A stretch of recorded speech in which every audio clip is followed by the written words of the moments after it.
नमस्कार।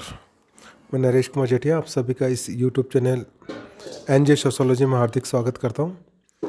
और आज मैं आपको सोशोलॉजी का एक टॉपिक टाइप्स ऑफ कम्युनिटी के बारे में बताने जा रहा हूं। पिछली क्लास में मैंने आपको कम्युनिटी का मीनिंग और उसकी कैरेक्टरिस्टिक्स अर्थ और विशेषताओं के बारे में बताया था, और उसी टॉपिक के कंटिन्यूशन में टाइप्स ऑफ कम्युनिटीज यानी समुदाय के प्रकार के बारे में इस क्लास में बताने जा रहा हूँ।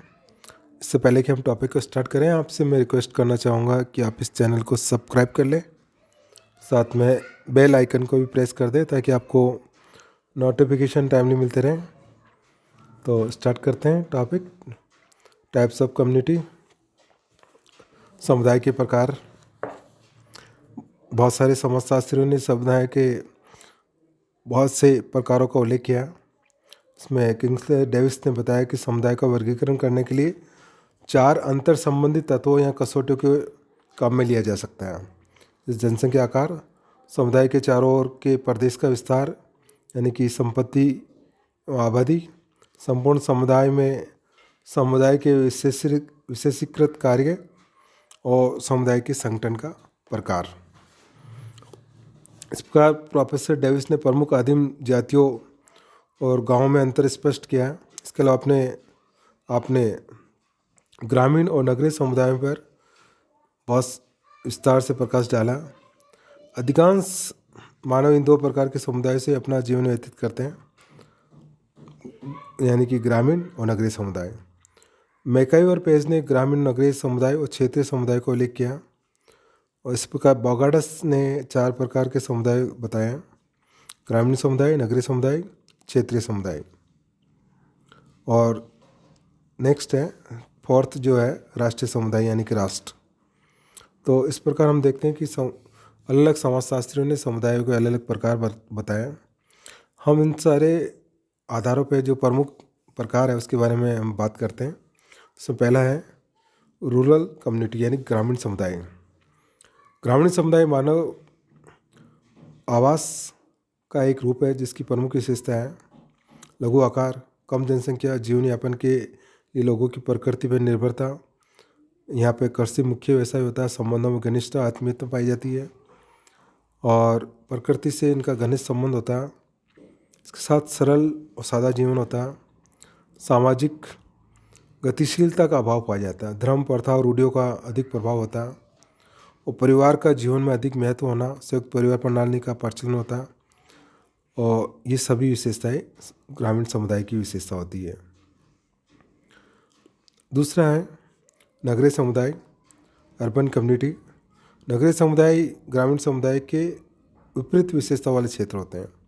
इसमें प्रमुख विशेषता होती है बड़ा आकार, जनसंख्या की बहुलता, जनसंख्या की विभिन्नता, व्यवसायों की बहुलता और कृषि के स्थान पर व्यवसायों के द्वारा लोगों के जीवन यापन करना। घर और परिवार का महत्व ग्रामीण समुदाय की अपेक्षा कम होता है। छोटे परिवारों की बहुलता होती है। सेकेंडरी रिलेशन यानी कि दैत्तिक संबंधों की प्रधानता, व्यक्तिवाद का अधिक महत्व, गतिशीलता, विभिन्न प्रकार के सामाजिक आर्थिक समस्याओं की प्रचुरता का होना, ये सभी नगरीय समुदाय की विशेषता होती है। तीसरा टाइप यानी कि प्रकार है लघु समुदाय, लिटिल कम्युनिटी। रॉबर्ट रैडफील्ड ने लघु समुदाय की अवधारणा दी थी। उनका मत है कि मानव समाज का लगभग 3/4 भाग इसी प्रकार के समुदाय में निवास करता है। इस प्रकार के समुदाय मानव के स्थायी निवास बनाकर रहने के प्रारंभिक स्वरूप को दर्शाते हैं। और रैडफील्ड ने लघु समुदाय की 4 विशेषता को उल्लेख किया। लघु समुदाय में हम देखते हैं कि लघु समुदाय का विशिष्ट प्रकार की जीवन शैली को व्यक्त करते हैं, और जिसके आधार पर एक लघु समुदाय को दूसरे से भिन्न रूप से पहचान सकते हैं। लघु समुदाय के लोगों का जीवन और संस्कृति में समरूपता पाई जाती है। नेक्स्ट प्रकार है जनजातीय समुदाय, ट्राइबल कम्युनिटी। सामान्यतः हम जनजातीय समुदाय उसे कहते हैं जिसमें आदिवासी, आदिम जातियाँ, जनजाति के लोग निवास करते हैं। एक जनजातीय समुदाय में रहने वाले व्यक्ति सामान्यतः एक भाषा बोलते हैं। उनकी एक अपनी विशिष्ट संस्कृति होती है जो अपने समूह के दूसरे समूह से पृथक करती है। और इसमें धर्म जादू को अधिक महत्व दिया जाता है, परिवार का महत्व अधिक होता है, गतिशीलता का अभाव और स्थिरता की प्रबलता पाई जाती है। दक्षिणी जो राजस्थान है उसमें अनेक गांव ऐसे हैं जहाँ पे एक ही जनजाति या 2-3 जनजाति ही एक समुदाय में रहती हैं। समुदाय का एक प्रकार और है क्षेत्र, रीजन।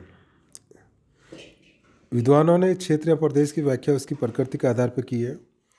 एक क्षेत्र में लक्षणों की समरूपता होती है और वह अपने लक्षणों के द्वारा दूसरे क्षेत्रों से भिन्न रूप में पहचाना जाता है। क्षेत्र या प्रदेश में भौतिक लक्षणों की समरूपता नहीं, वरन उसमें सांस्कृतिक लक्षण या आर्थिक व्यवस्था में भी समरूपता पाई जाती है।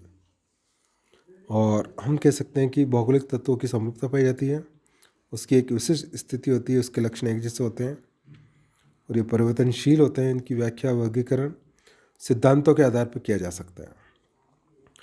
तो ये इन समुदायों के अतिरिक्त मैकाइवर पेज ने कुछ ऐसे समुदायों का उल्लेख किया जिसमें समुदाय की आंशिक विशेषता पाई जाती है, जिन्हें हम सीमावर्ती समुदाय कह सकते हैं।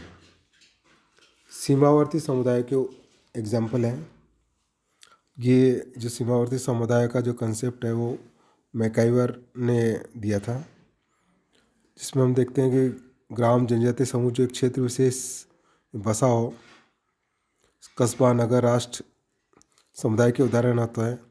इनमें समुदाय के प्रमुख आधार और अनेक विशेषताएं होती है।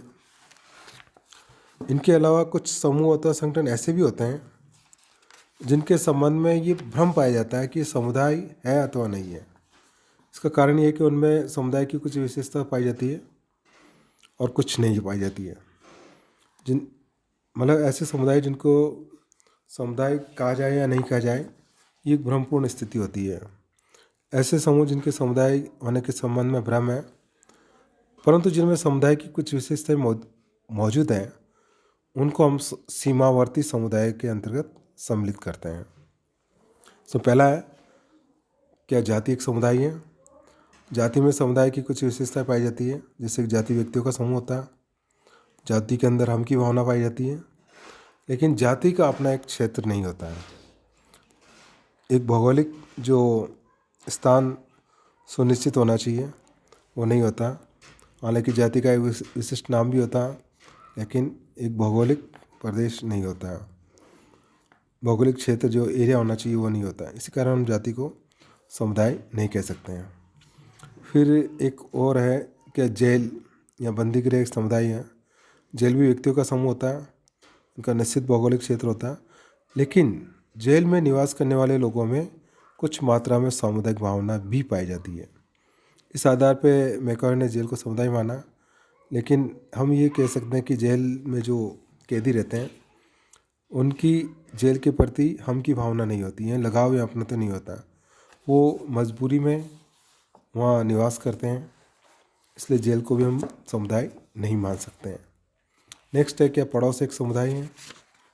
पड़ोस के बारे में भी ये कन्फ्यूजन होता है, क्योंकि पड़ोस भी में समुदाय की कुछ विशेषताएं पाई जाती है, लेकिन ऐसे समुदाय की संख्या नहीं के बराबर है।